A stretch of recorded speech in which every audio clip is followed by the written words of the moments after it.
Our second lesson this morning comes from a very familiar text, the beginning of the Sermon on the Mount. Matthew chapter 5, verses 1 through 12. Let us together listen for the voice of the Lord.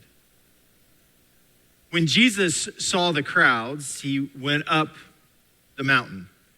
And after he sat down, his disciples came to him, and he began to speak and taught them, saying, "Blessed are the poor in spirit, for theirs is the kingdom of heaven. Blessed are those who mourn, for they will be comforted. Blessed are the meek, for they will inherit the earth. Blessed are those who hunger and thirst for righteousness. They will be filled. Blessed are the merciful, for they will receive mercy. Blessed are the pure in heart, for they will see God. Blessed are the peacemakers, for they will be called children of God. Blessed are those who are persecuted for the sake of righteousness, for theirs is the kingdom of heaven. Blessed are you when people revile you and persecute you and utter all kinds of evil against you falsely on my account. Rejoice and be glad, for your reward is great in heaven. For in the same way they persecuted the prophets who were before you." Friends, this is the word of the Lord. Thanks be to God. The crowds had started to gather and the pressure was beginning to mount. Word had spread of this man who had been seen and heard teaching in the synagogues and proclaiming the good news of the kingdom and curing every disease and every sickness among the people. Because of this, he started to gain more than a bit of notoriety throughout Syria. And people started to bring to him the sick and those who were afflicted with various diseases and pains, as well as those who were haunted by their own demons, and those tormented by the devils that others had given them to bear. The man named Jesus brought them, all of them, liberation, freedom from the tyranny that dominated their lives in a region that was occupied by the empire that claimed to bring peace at the point of a sword and unity under the continual threat of violence. This is why the crowds followed him from Galilee, the Decapolis, 10 cities in the southern Levant region. This is why they followed him from Jerusalem and Judea and from beyond the Jordan. Now, his message wasn't new, really. Versions of it had been heard from the prophets and the teachers throughout the ages. But somehow, strangely at the same time, it was different. Or at least it seemed that way. There was just something about his words, his actions, and the way he moved through the world. His consistency of being.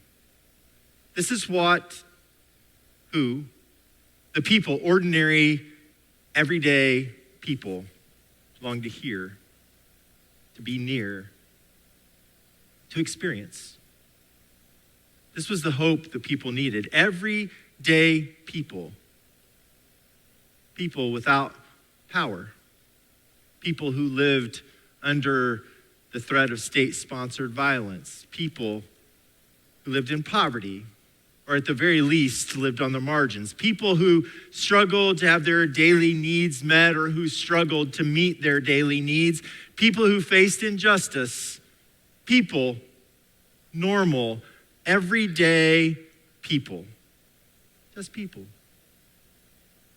Now, according to the author of the Gospel of Matthew, as the crowds of these people continued to gather and grow, Jesus led those he had just called to follow him, his disciples, Simon, also known as Peter, and his brother Andrew, and James and John, they're known as the sons of Zebedee. He called them to join him up on the mountain. Now, this may sound very familiar to you because we have stories about a lot of religious leaders, sages, throughout the sacred texts going up on a mountain to receive a word or to escape, to commune with the divine or to pray, just like the prophet Elijah and the liberator, Moses. But unlike Elijah and Moses, Jesus didn't go up on the mountain by himself this time. No, he took others with him. He didn't leave them behind. That was his way, after all, taking people with him. And the crowds of people, they followed him there too, just to be close, to bear witness to something, maybe another sign, or possibly to overhear something really important. Now, little did they know, little did we know, or maybe little do we know, that what we were about to experience was the beginning of a great reversal.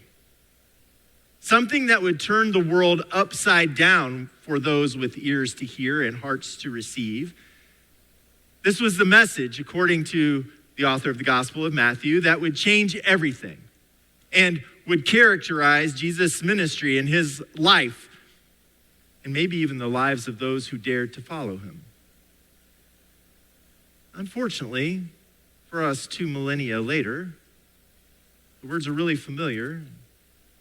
Much like many of the words and actions of Jesus, those familiar words have been so spiritualized, so sentimentalized, that they have become saccharine sweet and safely sanitized words. They really don't carry much of an impact anymore. So let's be daring. Let's try to reclaim them for what they are.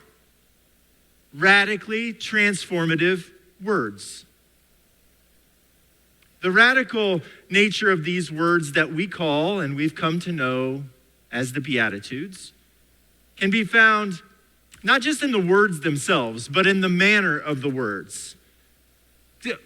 You see, one might expect that when the teacher gathered his followers and began his first and longest sermon, by the way, that there would be a series of what we would call imperative statements, bold instructions on how to live in the world, how to be better. Those words would definitely come later, even in this sermon. But that's not how his sermon begins. No, this Sermon on the Mount starts with 9 unexpected statements describing reality, how things already are. These are is statements, not statements about maybes, perhaps, or possibilities. No, not wishful thinking.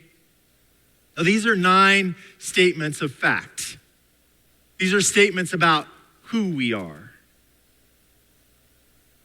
And they aren't just any words. These are words that take everything that we thought we once knew and flip it over. Power dynamics, politics, religion, social structures, influence. And the words also have the ability to silence those annoying voices in our heads that tell us we aren't worth it, that tell us that maybe the world has just passed us by and we have to deal with it. These words pit the characteristics of a divine kingdom of acceptance, love, mercy, justice, humility, and peace against the empire that prizes might makes right, fear, violence, control, pretentious preening. I don't know about you, but I need that word today.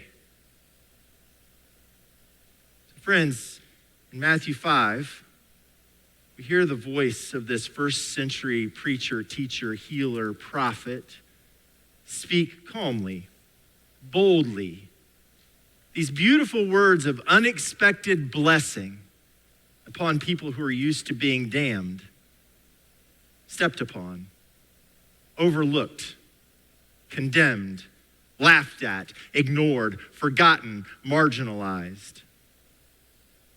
These words are words for people like you, people like me, and the doubters, the agnostics, the spiritually neglected, the ones carrying church hurt, the persecuted, the wrongly incarcerated, the falsely accused, those who have their papers denied, the hungry, the needy, the lonely, the teased, the childless, the orphan, the widow, the person too tired to pray,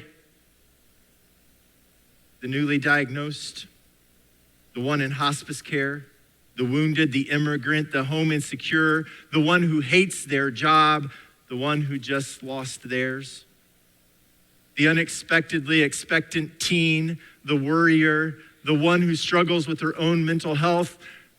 People like you and me and her and them and him. These words are yours. They're ours. Hear them. Let them sink deep into your soul. This morning, listen to this reimagined Beatitudes written by Lutheran pastor Nadia Bowles-Weber. Blessed are they who doubt, those who aren't sure, who can still be surprised. Blessed are those who are spiritually impoverished and therefore not so certain about everything that they no longer take in new information. Blessed are those who have nothing to offer. Blessed are the preschoolers who cut in line at the communion table. Blessed are the poor in spirit. You are of heaven, and Jesus blesses you. Blessed are they for whom death is not an abstraction. Blessed are they who have buried their loved ones, for whom tears could fill an ocean. Blessed are they who love enough to know what loss feels like. Blessed are the mothers of the miscarried. Blessed are they who don't have the luxury of taking things for granted anymore. Blessed are they who can't fall apart because they have to keep it all together for everyone else. Blessed are those who still aren't over it yet. Blessed are those who mourn. You are of heaven, and Jesus blesses you. Blessed are those who no one else notices, the kids who sit alone at middle school lunch tables, the laundry guys at the hospital, the sex workers and the night shift street sweepers. Blessed are the forgotten. Blessed are the closeted. Blessed are the unemployed and the unimpressive and the underrepresented. Blessed are the meek. You are of heaven, and Jesus blesses you. Blessed are the wrongly accused, the ones who can never catch a break, the ones for whom life is hard, for Jesus chose to surround himself with people just like you. Blessed are those without documentation. Blessed are the ones without lobbyists. Blessed are the foster kids and the special ed kids and every other kid who just wants to feel safe and loved. Blessed are those who make terrible business decisions for the sake of the people. Blessed are the burned out social workers and the overworked teachers and the pro bono caseworkers.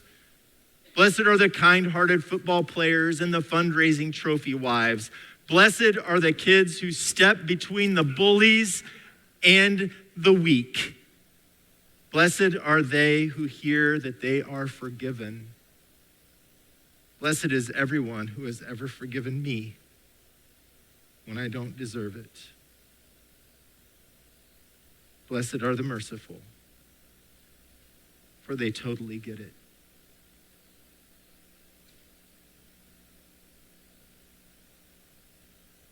These words are yours, friends. They're mine. They change everything.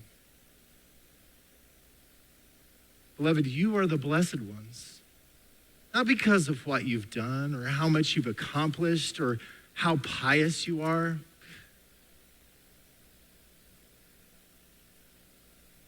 No, you are the blessed ones because the one who accompanies you dares to declare that it is so. That has the power to turn everything upside down. Let it. God knows we need it. To God be the glory. Amen.